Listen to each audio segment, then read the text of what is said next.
নতুন একটা ভিডিওতে বন্ধুরা তোমাদের সবাইকে স্বাগত। হ্যালো বন্ধুরা, তোমরা সবাই কেমন আছো? তো আমরা নয়াচর থেকে ফেরার পথে গুপ্তিপাড়া গিয়েছিলাম, কালনাথ কাটোয়ার কাছেই গুপ্তিপাড়া। তো আমরা ঠিক করলাম গুপ্তিপাড়ায় গিয়ে একটু ওখানে মন্দিরগুলো দেখে আসবো। এটা হুগলি নদীর তীরে গুপ্তিপাড়া। এটা একটা রথ, জানো, ঢাকা রয়েছে। অনেকে ভেতরে গিয়ে রথটা দেখে আসছিল, আমাদেরই সব মানে গ্রুপের লোকজন। আমি ভেতরে যাওয়ার চেষ্টা করিনি। বলছিল ভেতরে রথটা এইভাবে ঢাকা দেওয়া অবস্থায় থাকছে, আর খুবই ঠান্ডা ছিল তখন। আমরা ওইখানে গিয়েছিলাম যখন জানুয়ারি মাসের ফার্স্ট উইকে গিয়েছিলাম। ভালোই রক্ষণাবেক্ষণ করা হয় দেখলাম রথটাকে। এইভাবে ঢাকা না দিলে রথ তো নষ্ট হয়ে যাবে ঝড়ে বৃষ্টিতে রোদে, তাই এই রথটাকে এইভাবে সংরক্ষণ করে রাখা হয়েছে।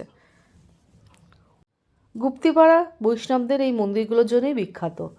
খুব সুন্দর টেরাকোটার কয়েকটা মন্দির এখানে দেখতে পেলাম, তাই দেখার আগে বাইরে থেকেই আপনাদের দেখিয়ে দিচ্ছি এই মন্দিরগুলো।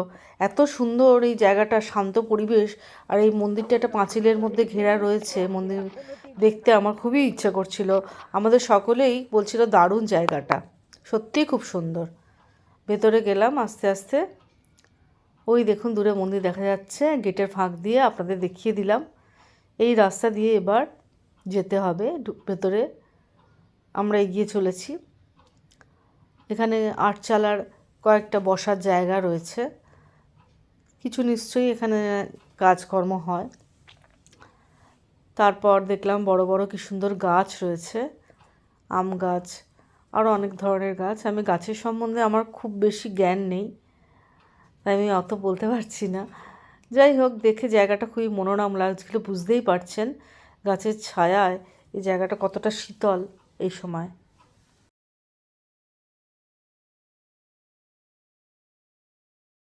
যদিও তখন শীতকাল, তবুও ট্যুরিস্ট কিন্তু এই সময় দেখছিলাম না খুব একটা। কয়েকজন লোকাল এখানকার লোকই ঘোরাফেরা করছিলেন, আর আমরা কয়েকজন গিয়েছিলাম। জায়গাটা খুবই শান্ত নিরিবিলি, যেরকম বলেছিলাম। এবার ভেতরে গিয়ে মন্দিরগুলো দেখব কীরকম। এই ভেতরে যাওয়ার রাস্তা এটা, একটা সামান্য একটা লোহার গেটই করা আছে, ঢুকতে কিছু অসুবিধে নেই।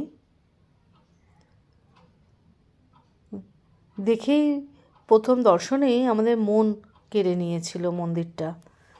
4খানা মন্দির রয়েছে এখানে,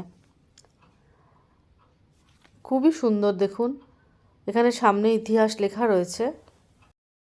অনেকটা বিষ্ণুপুরের টেরাকোটার মন্দিরের আদলে এই মন্দিরগুলো গড়া আমার মনে হচ্ছে। আমি বিষ্ণুপুর গিয়েছিলাম, তখন যেরকম টেরাকোটার মন্দির দেখেছিলাম অনেকটা সেই ধরনেরই এই প্যাটার্নটা। ভেতরে কারুকার্যগুলো বাইরে যেগুলো রয়েছে সেগুলো কিছুটা নষ্ট হয়ে গেছে, কিন্তু অনেকটাই ভালোভাবে রক্ষণাবেক্ষণ করা হয়েছে। শীতকালে এলে সত্যি আপনাদের ভালো লাগবে কিন্তু। আমাদের সূর্য তখন মাথার ওপরে। আমরা গল্প করতে করতে সবাই এই মন্দিরের চারদিকে ঘুরছিলাম। খুব ভাল লাগছিল দিনটা, এত সুন্দর পরিবেশ আর মনোরম। মানে সকালটা ঠান্ডা ঠান্ডা অল্প ওয়েদার, তারপর রোদও লাগছে গায়ে। এরকম সিঁড়ি করা রয়েছে, আর যাদের কোনো পায়ের অসুবিধা আছে তারা না উঠতেও পারেন, বাইরে থেকে ঘোরা যায়। আর যাদের অসুবিধে নেই তারা সিঁড়িতে উঠে একদম সামনে থেকে মন্দিরের দর্শন করতে পারেন। ওই মন্দিরটাও সাদা রঙের। মন্দিরের ইতিহাসগুলো জানলে অবশ্য আরও একটু ভালো লাগতো, কিন্তু যতটুকু জেনেছি এটা বৈষ্ণব ধর্মের অন্তর্গত এই মন্দিরগুলো। সেই তাদেরই ধর্মে যারা দীক্ষিত তারাই এই মন্দিরগুলো নির্মাণ করেছেন।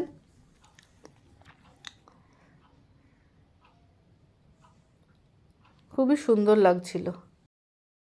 এবার আমরা ঠিক করলাম যে একদম সিঁড়ি দিয়ে উঠে সামনে থেকে মন্দিরগুলো দেখব।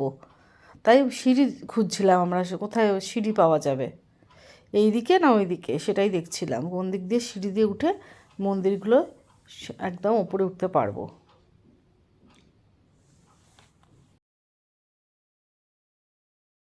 এবার আমরা একদম মাঝখানে চলে এসেছি, যেখান থেকে চারদিকে 4টে মন্দির পরিষ্কার দেখা যায়। মধ্যিখানে একটা মাঠের মতন জায়গা রয়েছে, আর চারদিকে রয়েছে এই 4টি মন্দির, টেরাকোটার সুন্দর কাজ করা। একটা তো সেই পোড়ামাটির রং, আর একটি সাদা রঙের, আর একটি এরকম 3 চালার ঘর রয়েছে, 3টে দরজার আর কি ঘর। অসাধারণ লাগছিল। গুপ্তিপাড়ার মন্দিরগুলো যে আমাকে এতটাই আকর্ষিত করবে আমি প্রথমে বুঝতে পারিনি যে এতটা সুন্দর লাগবে। এখানের অনেক কিছু আকর্ষণীয় আছে, কিন্তু আমাদের গুপ্তিপাড়ার এই মন্দিরগুলো আমাকে খুবই টেনেছিল। আমরা সবাই দুদণ্ড দাঁড়িয়ে মুগ্ধ হয়ে এই মন্দিরগুলো দেখছিলাম, এই ছবি তুলছিলাম। কেউ যদি এখানে গাইড থাকতেন খুব ভালো হতো, তারা আমাদের একটু ইতিহাসগুলো বুঝিয়ে দিতেন।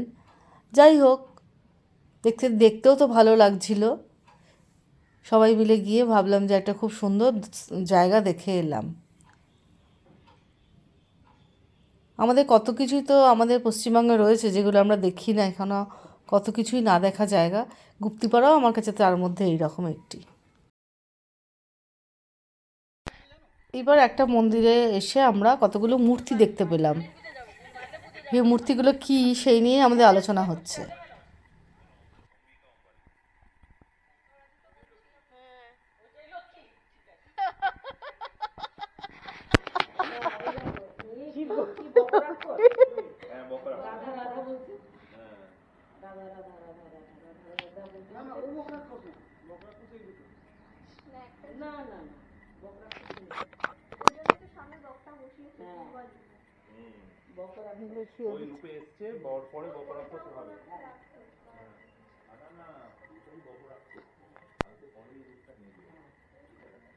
গাছটাও কি সুন্দর, সবাই মিলে দেখছে।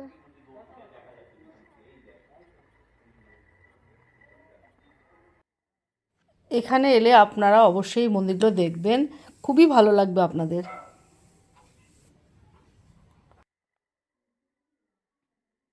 এখানে কি সুন্দর খোদাই করা রয়েছে, তাদের সব কারুকার্য, সেই তাদের বর্ণনাগুলোও রয়েছে, আঁকার মাধ্যমে তারা তুলে ধরেছেন।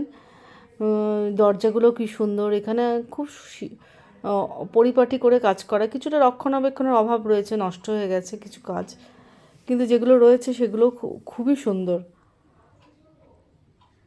আমি দেখছিলাম আর আপনাদের কাছেও তুলে ধরতে চেয়েছি, যদিও মানে আরও একটু সময় নিয়ে ধৈর্য ধরে অনেকক্ষণ ধরে দেখালে আরও ভালো লাগতো। তো আমি যেগুলো দেখেছি সেগুলোই আপনাদের সামনে যেভাবে দেখেছি সেভাবেই তুলে ধরলাম।